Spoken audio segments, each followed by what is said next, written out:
ভাই ও বোনেরা, আজকের কথা খুবই গুরুত্বপূর্ণ। অনেকে নামাজ পড়ি না, আবার অনেক কাল থেকে পড়বো বলে সময় কাটিয়ে দিচ্ছি, কিন্তু একটিবার ভাবি না আসলে নামাজ কি।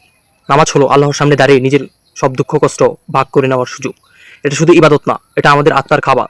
নামাজ এমন এক শৃঙ্খলা যা তোমাদের জীবনকেও সুশৃঙ্খলিত করে।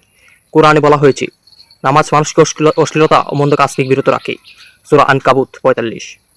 তাহলে বুঝতেই পারো, নামাজ মানে চরিত্রের পরিশুদ্ধি। ভেবে দেখো, প্রতিদিন 24 ঘন্টা আমাদের হাতে থাকে, এর মধ্যে 5 ওয়াক্ত নামাজ কত সময় লাগে? বড় জোর 30 থেকে 40 মিনিট। এই 30 মিনিট যদি আমরা আল্লাহকে না দিই, তাহলে আমরা কি সত্যি দুনিয়াতে সফল হতে পারবো? নামাজ হলো মুসলমানদের প্রথম প্রশ্ন।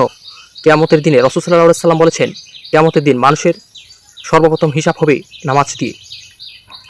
নামাজ মানুষের মন থেকে দুশ্চিন্তা কমায়, আত্মবিশ্বাস বাড়ায়, গুনাহ থেকে বাঁচায়, তার মনকে দেয় প্রশান্তি। জীবনের সব সমস্যার সমাধান লুকিয়ে আছে এই সেজদার মধ্যেই। বিপদে যখন কেউ থাকে না, তখন আল্লাহ আছেন, শুধু ডাকলেই সাড়া দেন। হে আমার বান্দা, তাই আজ থেকে ওয়াদা করো, আর দেরি নয়, আর গাফেলা থাকা নয়। আজ থেকে নামাজ শুরু করব, হোক সেটা ছোট ছোট ছোট করে, কিন্তু মন থেকে একনিষ্ঠ হয়ে।